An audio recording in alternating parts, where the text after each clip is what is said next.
Welcome back to The Breakdown with me, NLW. It's a daily podcast on macro, Bitcoin, and the big picture power shifts remaking our world.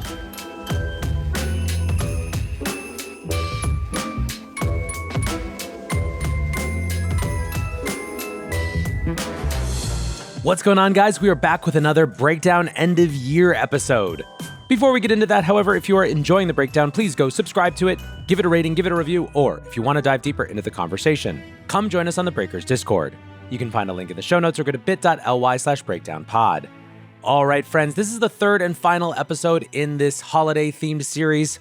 For this episode, we are talking about the ghost of Bitcoin's future, and that means we are zooming into the far ahead, or at least farther ahead than the ghost of Bitcoin's present episode.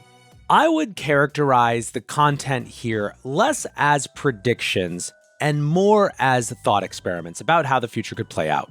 And you will see there's kind of a variety of level of conviction or likelihood of these, but we'll get into all of that as we dig in.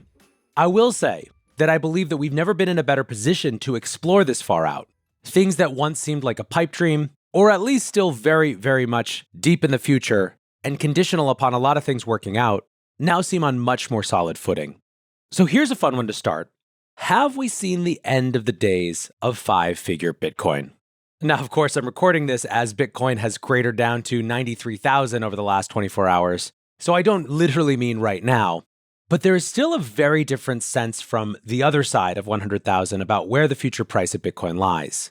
The two sort of consensus price targets for Bitcoin are either one, flipping the market cap of gold, or two, just a clean $1 million per BTC. But maybe the more interesting question is where we bottom out in the future. It feels fairly possible that the age of 80% drawdowns and brutal crypto winters is an artifact of the past. Now, on the one hand, I feel like this makes sense to me, just because the presence of such a different and diversified investor set seems like it has to make Bitcoin more subject to general market forces rather than its own cyclical patterns. But at the same time, I'm not totally ready to call the end of the 4-year cycle, just because we haven't actually seen yet how much the 4-year cycle forces win out over the institutionalization forces, or vice versa. It is highly likely to me that Bitcoin will still remain volatile and cyclical, and probably more so than other assets in the traditional system. It's just, will it be as volatile as it was before when it was fully outside the system? Part of the reason to think that these huge drawdowns might be in the past is that if you look at last cycle, for example, the most significant drawdowns were triggered and sustained by a massive unwind of credit. Crypto firms had lent to each other at such a huge scale and with so little collateral that it caused systemic risk to ripple through the entire industry. The cycle before that has a number of competing explanations. ICO projects selling their Bitcoin to cover expenses, the Plus token Ponzi scheme dumping Bitcoin they raised from victims. But in both of these cases, the size was relatively tiny compared to where we are today. Plus token at its height was less than $3 billion. Three Arrows Capital, who were likely patient zero of the 2022 collapse, owed creditors $3.5 billion. It's difficult to estimate the size of the full 2022 credit unwind, but it seems likely that it was less than $50 billion in total. Compare that to the Bitcoin ETFs, which have gathered almost $120 billion in AUM this year. The industry is starting to be too big to be blown up in quite the same way. Beyond that, at least at this stage, we're not seeing the same warning signs. Even before the failure of the crypto lenders, people were asking where the yield is coming from. There were persistent rumors about absurdly risky loans long before we learned that money was being borrowed on reputation alone. Ponzonomics was a meme long before the Luna collapse.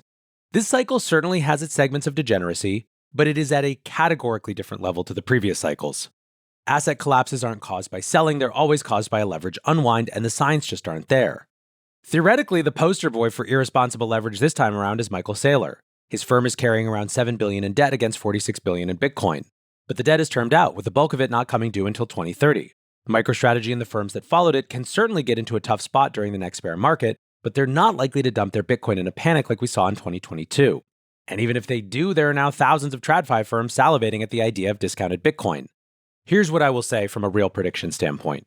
We may not have seen the last 4-year cycle, but I think that if we haven't, we are in the last 4-year cycle that resembles the previous 4-year cycles. I think by the time we get through this next one, a full cycle with the presence of institutions, that 4-year cycle power will to some extent have been broken. What about on the flip side of things? If Bitcoin continues to push higher over the coming decades, it seems inevitable that it will become a political flashpoint. In previous cycles, Bitcoiners were told they were lucky to have bought Bitcoin so early and that the crypto Lambos were a joke. In this cycle, wealthy Bitcoiners are being accused of unfairly influencing the election, and unrealized gains taxes are being proposed across the globe. It's inevitable that the conversion of Bitcoin into power accelerates along with the calls to clamp down on the crypto billionaires. The more focus there is on big wealth divides, like the tech wealth divide that we've seen over the last decade or the Wall Street wealth divide in the decades prior, a Bitcoin wealth divide could be part of that social story. As a counterweight to that, Bitcoin has an extremely broad ownership base representing a huge number of different types of people. And so it could be that that insulates it a little bit from that sort of rhetoric. At the same time, that also means that any policy aimed at reducing Bitcoin wealth could end up hurting smallholders disproportionately. Now, there are a lot of other things going on that are going to be competing for our attention when it comes to massive social upheaval issues. We have increasing geopolitical conflict, we have the looming challenge of AI and potential job displacement therein. But if we are thinking about realistic scenarios for the perhaps not immediate but not too distant future, some pushback here is not impossible.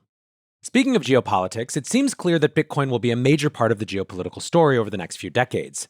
While we're likely to see several nation-states form a Bitcoin strategic reserve, the more interesting question, frankly, is what happens during the next stage of sovereign Bitcoin adoption.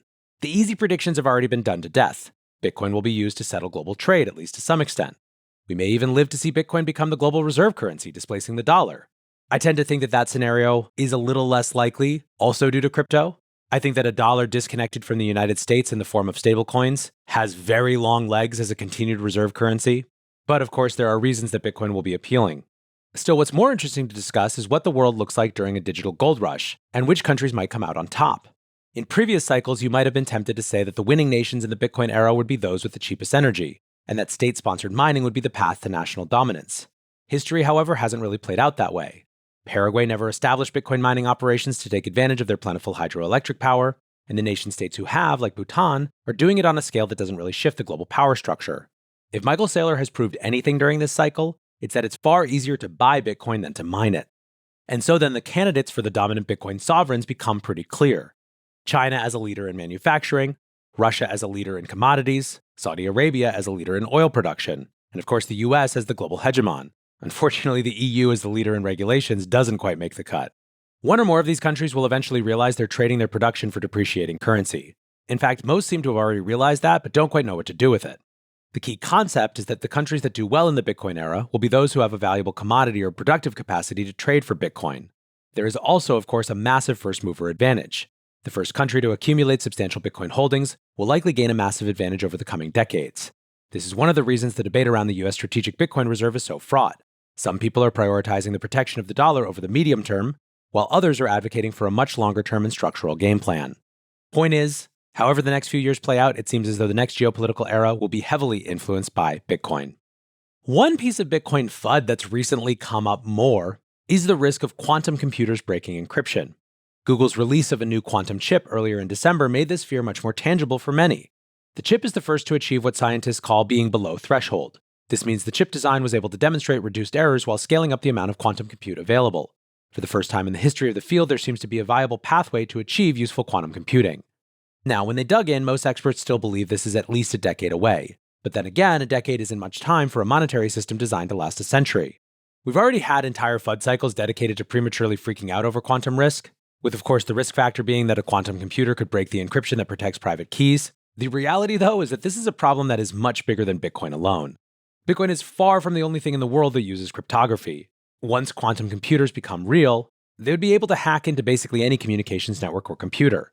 Think banking networks, energy grids, air transit infrastructure. In other words, believe it or not, even for the most hardcore of Bitcoiners, Bitcoin could be the least of our concerns. The shift to the quantum era will come with new quantum-resistant and quantum-safe encryption as well. The global effort to upgrade systems will make Y2K feel like a non-event. There are distinct challenges for Bitcoin. It is designed to be hard to update. Now, one would think that saving the Bitcoin network from quantum hackers will be less divisive than changing the block size, but it'll still take some doing. There are some other interesting points of failure. Users will likely need to individually migrate to a new wallet with quantum-safe keys, which would be a gargantuan task to coordinate. There's also the issue of the Satoshi coins. If we assume Satoshi is dead or has intentionally forgotten their keys, the coins would be stuck in a vulnerable wallet. They could serve as an interesting quantum canary, letting everyone know when the encryption has been broken. And given that the blockchain remains transparent, the coins could easily be flagged and rejected at exchanges. But there's a huge supply of less well-known coins that could be a lucrative target for quantum hackers. And movement of wealth on this scale by the time this happens could distort the economics of Bitcoin and perhaps even the world. Now at this stage, this is all theoretical, and at some point it will become less so and people will actually start to think about it. I present it here not as a thing to be freaked out about, but just as one potential reality of a complex future. Maybe the most exciting thing over the next few years is what we are about to see in a newly unrestrained industry in the United States. I expect absolutely every idea to be tried. Bitcoin will become fully integrated into the financial system and we will see all manner of experiments run. We may also start to get answers to the biggest questions. Can Bitcoin fix issues with collateral and settlement systems that contribute to financial crises? Does Bitcoin help demonetize housing and ease the cost of living? What role can Bitcoin miners play in improving the energy system? Will Bitcoin help rebuild countries with dysfunctional currencies? These are the types of things that are much more on the table now than they've ever been, and I, for one, am incredibly excited to see them play out. That, however, is going to do it for our Ghosts of Bitcoin Past, Present, and Future. Hope this has been a fun way to think about where we are and where we're going. Appreciate you listening, as always, and until next time, peace.